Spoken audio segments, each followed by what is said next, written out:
1960s के बॉम्बे में जब शहर अपनी रफ्तार में चलता था, रात की खामोशी में एक अजीब सी चीज़ शहर पे छाने लगी थी।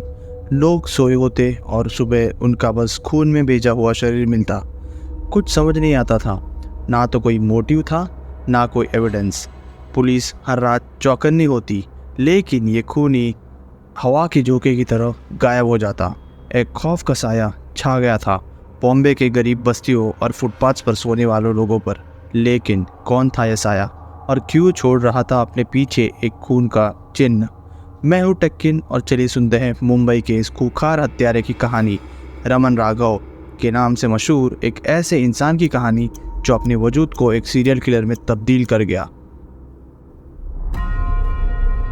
1965 की एक गर्मियों की रात थी जब बॉम्बे के बेचारे गरीब लोग अपनी थकावट भरी जिंदगी के कुछ पल फुटपाथ्स और सड़कों के किनारे सोने में गुजार रहे थे। शहर में रात का सुकून छाया था, लेकिन इस सुकून में एक अजीब सी खामोशी थी। कुछ लोगों ने सोचा भी नहीं था कि सुबह तक उनके आसपास क्या होने वाला है। सुबह बॉम्बे में शोर मच गया, लोगों के पैर उनके रास्ते से हटने लगे और लोगों में एक अजीब सी सनसनी फैल गई जब एक लाश खून से लथपथ फुटपाथ पे पड़ी मिली। उसका सर, जो किसी भारी ऑब्जेक्ट से कुचला हुआ था, एक हॉरिफाइंग साइट बन गया था जो बॉम्बे के लोगों को थोड़ा सा भी चैन नहीं लेने दे रहा था। पुलिस इस अनएक्सप्लेन्ड खून को समझने की कोशिश कर रही थी और उन्होंने पहले इसे बस एक अकेले अटैक की तरह ट्रीट किया। बॉम्बे जैसे शहर में क्राइम का एक इंस्टेंस नया नहीं था, और वो भी किसी गरीब इंसान का जो आसानी से नज़रअंदाज हो सकता था। पर यह एक मिसअंडरस्टैंडिंग थी, क्योंकि ये बस शुरुआत थी कुछ और भी डार्क और हॉरिफाइंग चीज़ की, जिसमें शहर को जांचने में काफ़ी वक्त लग गया। धीरे धीरे एक रात के बाद दूसरी रात और फिर तीसरी, ये इंसिडेंट्स बढ़ने लगे। फुटपाथ पे सोने वाले जो अपने दिन की थकान में शांति के कुछ घंटे गुजारना चाहते थे, अब उनकी सुबह उनके ज़िंदा न रहने पर होती। हर दिन सुबह में लाश मिलती, वो भी एक ही तरीके से, सर किसी भारी मेटल या रॉड से कुचला हुआ और लाश खून से लथपथ। पहले तो पुलिस को ये सब बस अनरिलेटेड रैंडम इवेंट्स लगने लगे थे, बट सबको ये एहसास होने लगा कि शायद इसके पीछे एक ही इंसान का हाथ है। बॉम्बे के अलग अलग इलाकों में रात में लोग अब डर के साथ जीने लगे। अब लोगों ने रात के वक्त सड़कों पे सोना बंद कर दिया था। गरीब बस्ती और स्लम्स में डर का एक साया फैल गया था और लोग अपनी दोस्तों और परिवारों से अलविदा कहकर सोते, क्योंकि उन्हें पता नहीं था कि वो सुबह उठ पाएंगे या नहीं। पुलिस डिपार्टमेंट पर भी प्रेशर बढ़ता जा रहा था। हर मीटिंग में इस खूनी को पकड़ने के प्लान्स और स्ट्रैटेजीज डिस्कस होने लगे, लेकिन ये खूनी अपने काम में इतना क्लेवर और रूथलेस था कि कभी कोई एविडेंस या विटनेस नहीं छोड़ता। हर मर्डर में एक चीज़ कॉमन थी, विक्टिम्स का सर एक भारी मेटल रॉड से कुचला गया होता और लाश के आसपास कोई भी क्लू नहीं मिलता। बॉम्बे पुलिस डिपार्टमेंट ने इन केसेस के लिए डेडिकेटेड टीम बनाई और उन्होंने अपनी तरफ से हर तरह की कोशिश की, लेकिन हर बार उन्हें सिर्फ एक डेड एंड ही मिला। लोग कहते थे कि ये खूनी कोई आम इंसान नहीं है, शायद वो एक शैतान है जो अपने शिकार को बिना आवाज़ दिए मार डालता है। कुछ लोगों ने कहा कि ये इंसान किसी भी वजह से नहीं मारता, सिर्फ वो एक रात को किसी को भी मार देता है। इन बेगुनाह लाशों को देखकर बॉम्बे के लोगों में सिर्फ एक ही डर था, रात में ये खूनी फिर से कब आएगा और अगले दिन सुबह कौन लौटकर नहीं आएगा। पुलिस और मीडिया दोनों ने हर रात पेट्रोल और कवरेज बढ़ाई, लेकिन फिर भी इस खूनी की कोई पहचान नहीं हो रही थी। वो बस अपना काम करके हवा में गायब हो जाता, जैसे एक साया हो। हर लाश के साथ बॉम्बे के लोग और भी पैरानॉइड और बेचैन हो गए। उनको अब सिर्फ ये डर था कि ये खूनी कब उनके शहर का अगला शिकार बनेगा और वो कब सेफ नहीं रहेंगे। 1968 के आते आते बॉम्बे का शहर डर और शक से घिरा हुआ था। गर्मियों की रात हो या सर्दियों का सुकून, सब एक जैसे लगते थे। हर रात खामोश और डरावनी। हर गरीब आदमी जो अपने दिन भर की थकावट भुलाने के लिए फुटपाथ पर लेटना चाहता, उसके अंदर एक अजीब सी बेचैनी थी, जैसे उसका वक्त ख़त्म होने वाला हो। लोग अपनी आंखें बंद करके, लेकिन उस सुकून के बीच भी उन्हें अपने आसपास कुछ डार्क और बेचैन कर देने वाला एहसास होता, जैसे कोई वहाँ पीछे उन्हें देख रहा हो। बॉम्बे पुलिस डिपार्टमेंट में भी इस खूनी का डर सिर्फ शहर के लोगों तक ही सीमित नहीं था। पुलिस हर रात अपने पेट्रोलिंग को और भी ज़्यादा एग्रेसिव बनाती। फुटपाथ्स, स्लम्स और घिसे पिटे गलियों में हर किसी का हुलिया देखती, लेकिन हर बार उनके हाथ में बस वही डेड एंड लगता, जैसे ये खूनी बस एक साया हो जो रात के अंधेरों में घुल जाता और किसी के लिए कोई सबूत छोड़ता ही नहीं। एक और लाश मिलने के बाद शहर के डीएसपी ने कहा था, ऐसे लगता है जैसे हम किसी के जादू में फंस गए हो। एक अजीब और घना साया जो हमारे साथ रहकर भी हमसे दूर है। मीडिया भी अब इस खूनी की स्टोरीज और हेडलाइंस में रंगे हुए थे। सुबह के अखबार में एक और लाश के मिलने की खबर और साथ में वही डरावना पैटर्न, फुटपाथ पर सोए इंसान का सर कुचला हुआ।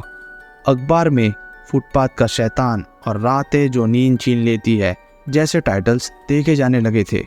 बॉम्बे टाइम्स के एक जर्नलिस्ट ने लिखा था, ये रात का आशिक कौन है जो सिर्फ खून से अपना नाम लिखने आता है और फिर अपना सुकून पा लेता है। शहर के लोग अब डर और तनाई में घिरे हुए थे। कहीं से आवाज़ आती तो सब उस तरफ देखते, जैसे शायद वो खूनी वहाँ हो और अपने नए शिकार की तलाश में हो। इस भीड़ में कुछ लोग कहते कि शायद ये कोई भटकती हुई आत्मा है जो अपने पुराने घावों के लिए इंसानों से बदला लेना चाहती है। दूसरे कहते वो मॉन्स्टर है, एक इंसान होते हुए भी इंसानियत से दूर, जो सिर्फ रात में अपने वही काम कर सकता है। इस डर के बीच एक अजीब सी गो स्टोरी बन गई थी जो सब लोगों के जहन में छाई हुई थी। वो रातें अब सिर्फ रातें नहीं थी, वो एक डरावनी कहानी का हिस्सा बन गई थी, जिसमें सुबह का उजाला शायद एक नई लाश और एक नई हॉरर स्टोरी को अनवील करने वाला था। बॉम्बे में लोग अब अपने परिवार और दोस्तों के साथ अपनी कमज़ोरी और डरों का जिक्र करते, लेकिन किसी के पास कोई जवाब नहीं था। पर किसी एक आदमी का नाम ऐसा था जो सबकी ज़ुबान पे आ जाता, एक नाम जो डर को और गहरा कर देता, एक अनदेखा खूनी जो रात को छुपके अपने काम को अंजाम देकर बस वहाँ से गायब हो जाता। कहीं कहीं आपस में लोग इस खूनी के बारे में सोचते। कुछ कहते कि ये कोई सीरियल किलर है जो बस फुटपाथ्स पर रात में ही शिकार करता है। हर दिन बढ़ती लाशें और बॉम्बे के लोगों का दर्द एक ही डार्क अनसॉल्व्ड मिस्ट्री में घुल गया था।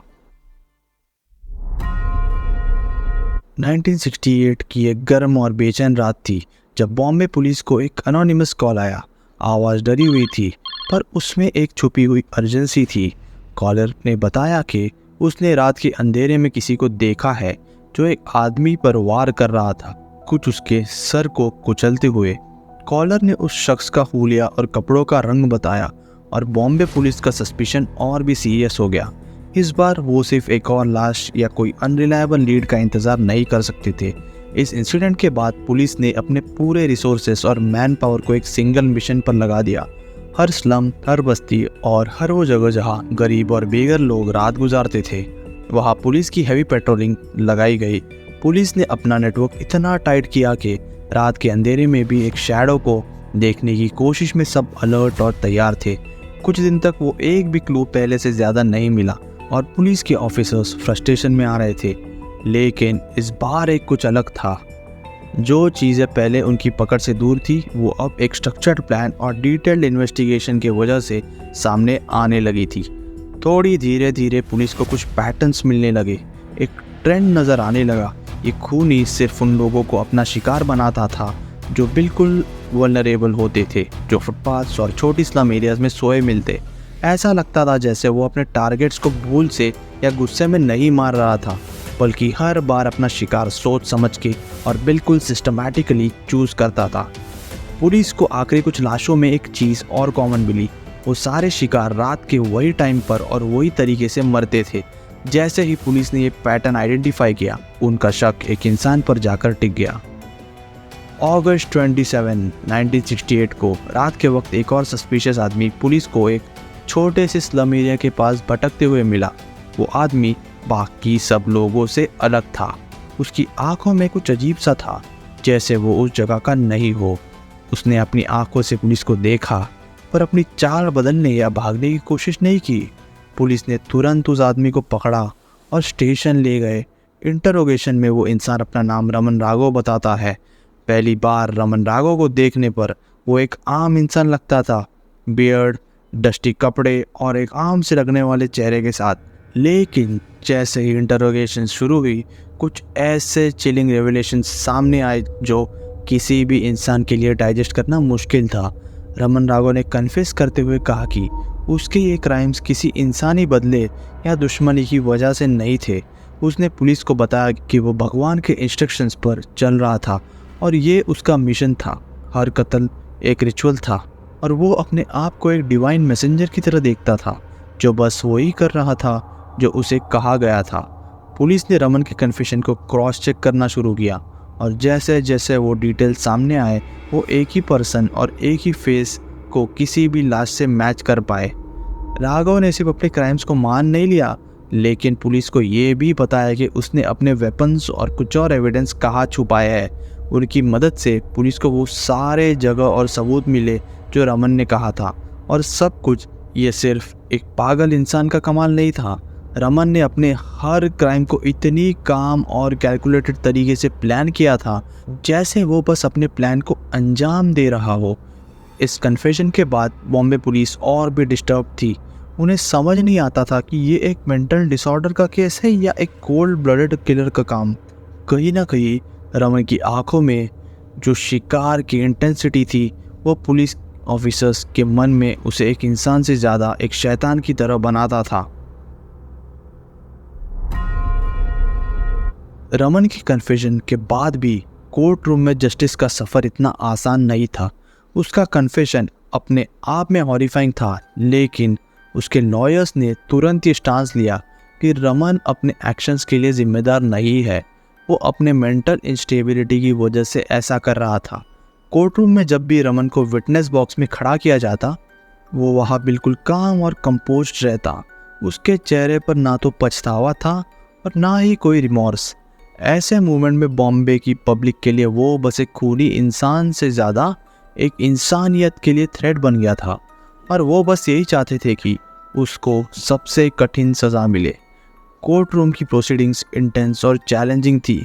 हर हियरिंग में डिफेंस टीम अपने आर्ग्यूमेंट्स को लेकर आती कि रमन अपने मेंटल कंडीशन की वजह से अपने एक्शंस का पूरी तरह जिम्मेदार नहीं था। एक एक्सपीरियंस साइकेट्रिस्ट को बुलाया गया था जिसने रमन का मेंटल इवैल्यूएशन किया और उन्होंने अपने ऑब्जर्वेशन शेयर किए। उन्होंने रमन के पास्ट और उसकी मेंटल स्टेट पर डिस्कशन किया और समझाया कि रमन के बिहेवियर में कुछ डिस्टर्बिंग टेंडेंसीज थी, लेकिन उसके क्राइम्स इतने प्लान्ड और सिस्टमैटिक थे कि उन्हें सिर्फ पागलपन का रिजल्ट नहीं कहा जा सकता।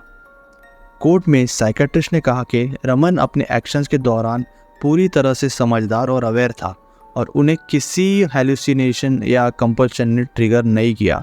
इस रिवलेशन ने कोर्ट रूम में शांति फैला दी।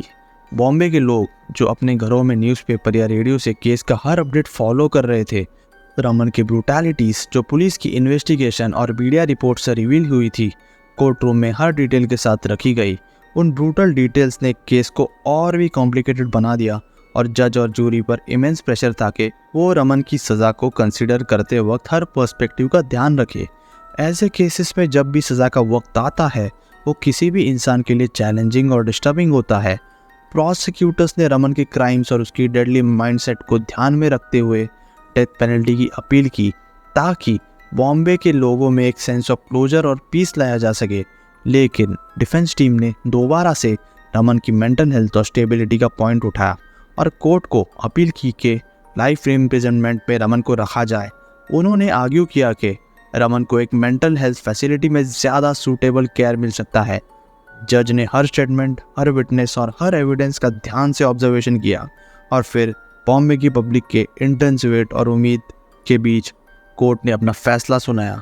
रमन को लाइफ इम्प्रिजनमेंट की सज़ा मिली। डेथ पेनल्टी से बचा लिया गया क्योंकि उसकी मेंटल हेल्थ को कुछ हद तक केस के एक इन्फ्लुएंसिंग फैक्टर के रूप में देखा गया। 1995 में रमन की जेल में डेथ के साथ एक आखिरी चैप्टर क्लोज हुआ, लेकिन मुंबई के लोग अब भी उसका नाम सुनते ही एक अजीब सी फीलिंग महसूस करते हैं।